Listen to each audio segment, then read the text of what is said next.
Ils veulent attaquer le Burkina, mais pas leurs terroristes. Assieds-toi que je t'explique comment le Nigeria compte récupérer son avion au Burkina Faso. Le Nigeria multiplie actuellement les démarches diplomatiques pour obtenir la restitution de son avion militaire de transport, C-130, immobilisé au Burkina Faso. L'appareil, qui transportait 11 soldats nigérians, a été contrainte d'atterrir après avoir violé l'espace aérien burkinabé. Depuis cet épisode, l'avion est retenu et les militaires à son bord demeurent sous le contrôle des autorités de Burkina parce que le Nigeria doit s'expliquer.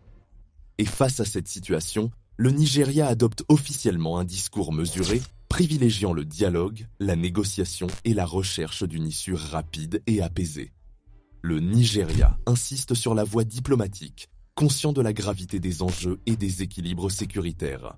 Mais pendant que l'État nigérian parle de retenue et de discussion, certains de ses soutiens, notamment parmi les cercles proches ou favorables à la CEDEAO, tiennent un tout autre discours.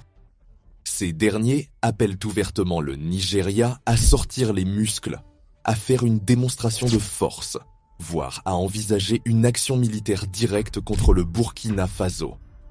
Ça, c'est une rhétorique belliqueuse portée par l'émotion et l'orgueil, mais totalement déconnectée de la réalité stratégique du terrain.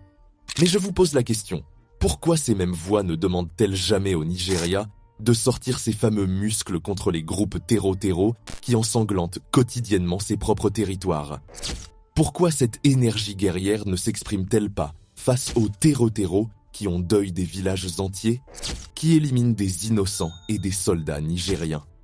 Et retenez bien que le Nigeria, malgré son poids démographique et militaire, n'a pas aujourd'hui la capacité réaliste de mener une guerre offensive contre l'AES et encore moins de la gagner au sel. Une telle aventure serait coûteuse, risquée, politiquement explosive et militairement incertaine, surtout dans un contexte où le Nigeria peine déjà à sécuriser durablement son propre territoire face aux groupes terro-terro